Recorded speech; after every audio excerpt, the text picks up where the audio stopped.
আসসালামু আলাইকুম। My dear student, আজকে আমি তোমাদের সাথে আলোচনা করব ইন্টারমিডিয়েট এর সূত্রগুলি প্রথম পত্রের অধ্যায়। এই ক্যালকুলাস যদি তুমি বুঝতে চাও তাহলে তার বেসিকটা তোমাকে পুঙ্খানুপুঙ্খভাবে তোমাকে জানতে হবে।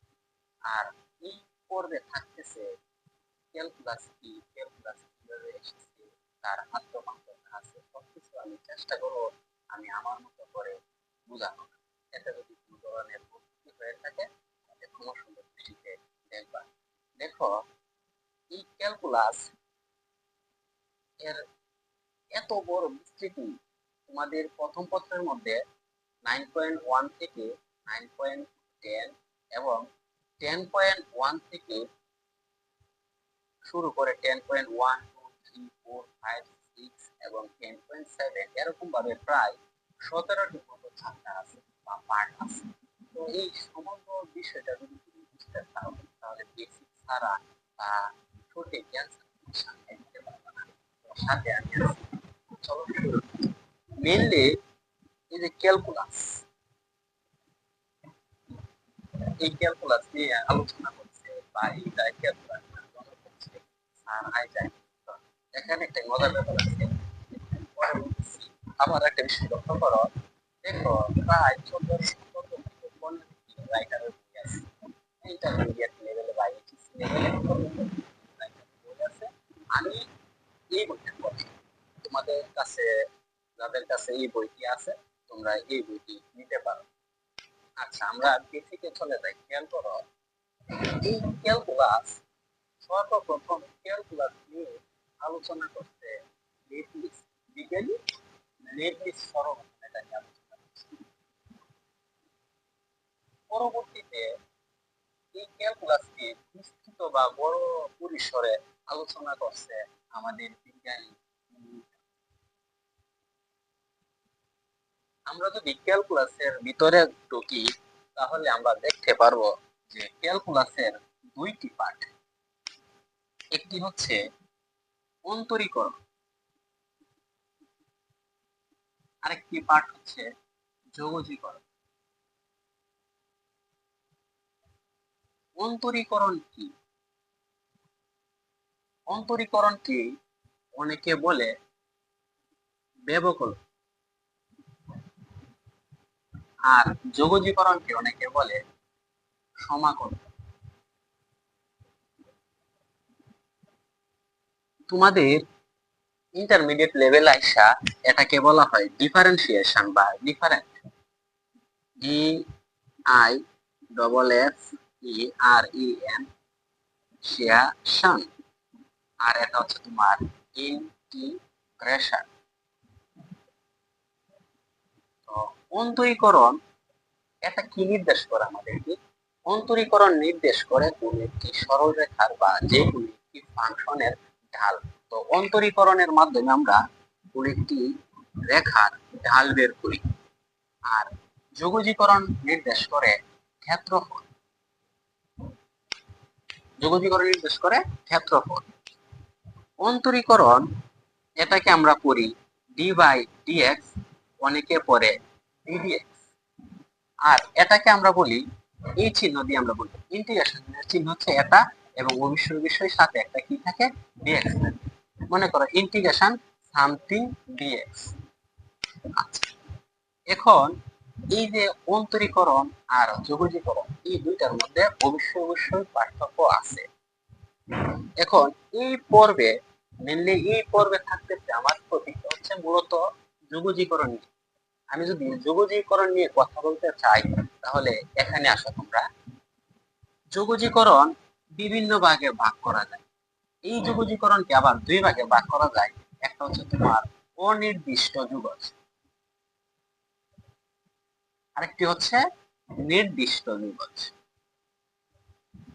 10.1 যে অধ্যায়টা আছে সেটা হচ্ছে তোমার অনির্দিষ্ট যুগজ। ফাইন।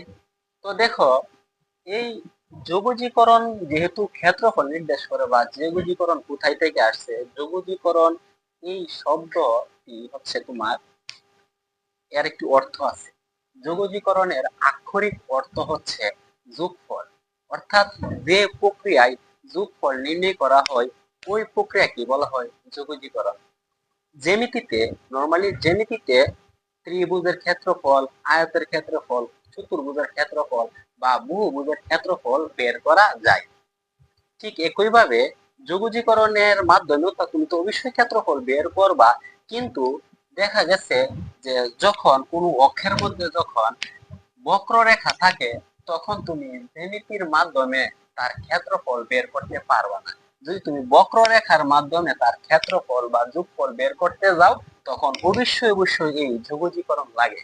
তাহলে কি আমি এই সিদ্ধান্তে পৌঁছাইতে পারি না যে যোগজীকরণ, হ্যাঁ, সামগ্রিকভাবে বা প্রকৃত অর্থে যোগজীকরণ যোগফল নির্দেশ করে, কিন্তু কোন একটা নির্দিষ্ট ক্ষেত্রের মধ্যে থেকে এই ছোট ছোট ছোট ছোট যোগফল গুলাকে যখন একসাথে যোগ করবা, যোগ করার পরবর্তীতে তুমি যখন ক্ষেত্রফল বের করবা তখনই তোমার প্রয়োজন পড়বে এই যোগজীকরণে। বুঝতে পারছো? যেমন মনে করে এটি একটি রেখা, বক্ররেখা আমি ধরে নিচ্ছি। এই বক্ররেখাকে অসংখ্য ক্ষুদ্র ক্ষুদ্র ক্ষুদ্র ক্ষুদ্র রেখা দ্বারা যখন তুমি আবদ্ধ করো, এই প্রতিটা রেখার ক্ষেত্রফল মানে প্রতিটা রেখার আবদ্ধ অংশকে যখন তুমি যোগ করবা, যোগ করার পরে যে অংশটা আসবে এটাই হচ্ছে যোগজীকরণের ফল। বুঝতে পারছো? আচ্ছা, মজার ব্যাপার হচ্ছে এই অনির্দিষ্ট যোগজীকরণে একটি সি ব্যবহার করা হয়। স্যার ব্যাপারটা তো বুঝি নাই। দেখো, for example integration X to the power N DX আছে, তাহলে এটি একটি সূত্র। তাহলে তার যদি এরকম থাকে তাহলে তার সূত্রটি দাঁড়ায় X to the power N plus one divided by N plus one plus C. বুঝছো কথা? যেমন মনে করো তোমার কাছে আছে যে integration X to the power five DX, তাহলে তার ফলটা দাঁড়াচ্ছে এক্স টু দি পাওয়ার, দেখো এখানে এন যে এনটা হচ্ছে ঘাত, তাহলে এখানে ঘাত কত? 5। তো এই 5 এর সাথে কি হচ্ছে? 1 যোগ হচ্ছে, আবার এখানে 5 এর সাথে এই 1টা কি হয়ে যাচ্ছে? যোগ হয়ে যাচ্ছে। সেক্ষেত্রে আমরা বলতে পারি না 5 প্লাস 1 ডিভাইডেড বাই 5 প্লাস 1। ঠিক আছে? তো দেখা যাচ্ছে এই জায়গাটার মধ্যে একটা সি দিতে হয়। তো আনসারটা হচ্ছে 1/6 into X to the power 6 plus C. আমার প্রশ্নটা থেকে যাবে এই সি এর মধ্যে। তোমরা যদি প্রশ্ন করো স্যার সি কি, সি হচ্ছে একটি যোগজীকরণ ধ্রুবক। স্যার সিটা কেন ব্যবহার করা হয়? কোন একটি অনির্দিষ্ট যোগজীকরণকে নির্দিষ্টতা, শব্দটা বুঝো, নির্দিষ্টতা। তো কোন একটি অনির্দিষ্ট যোগজীকরণকে নির্দিষ্টতা প্রমাণের জন্য আমরা সি ব্যবহার করি। বুঝতে পারছো? এই অংশ, টোটাল এই অংশটাকে নিয়ে আমি আলোচনা করব, অবশ্যই আলোচনা করব। এটি পার্ট টু পার্ট, কারণ এটা দেখো এই যোগজীকরণের মোট 7টি অধ্যায় আছে বা 7টি চ্যাপ্টার আছে। তো এক ভিডিওতে বা একদিনে এই 7টা অধ্যায় পড়ানো আমার পক্ষে বা তোমাদের পক্ষে বোঝা এবং পড়ানো একটু অসম্ভব পর্যায়ে চলে যায়। ওই কারণে আমি ট্রাই করব বিভিন্ন পর্বে পর্বে বোঝানোর। ঠিক আছে? আচ্ছা, এই অংশটা মুছে নি, দাঁড়াও। এই অনির্দিষ্ট যোগজে আমি কেন সি ব্যবহার করি এটা তোমরা এই মুহূর্তে জানলা। ফাইন। তো এর কিছু সূত্র তোমাকে অবশ্যই সূত্রগুলো জানতে হবে।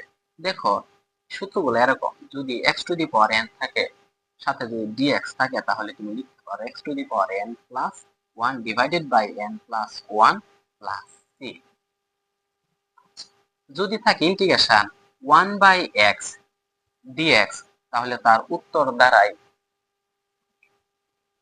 Loan X plus C.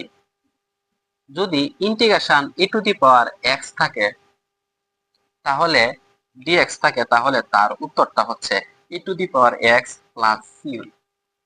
যদি থাকে integration e to the power M X DX, তাহলে দাঁড়ায় e to the power M X. এই যে এক্স এর সাথে যেটা থাকে এটা হচ্ছে সহগ, তাহলে এমটা সহগে নিয়ে আচরণ করতেছে, এটার উত্তর হয়ে যায় 1/m into e to the power M X plus C.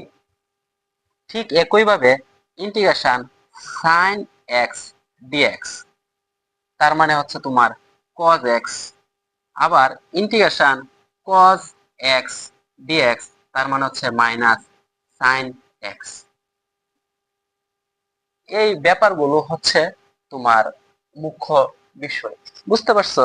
তো আমি, সময় চলে যাচ্ছে, আজকে একটা ভিডিও দিতেই হবে। এখন বাজে প্রায় 11:30 বা বাজতেছে, তো খুব তাড়াতাড়ি একটি ভিডিও দেওয়ার জন্য আমরা ছোট করে এই ভিডিওটি করতেছি।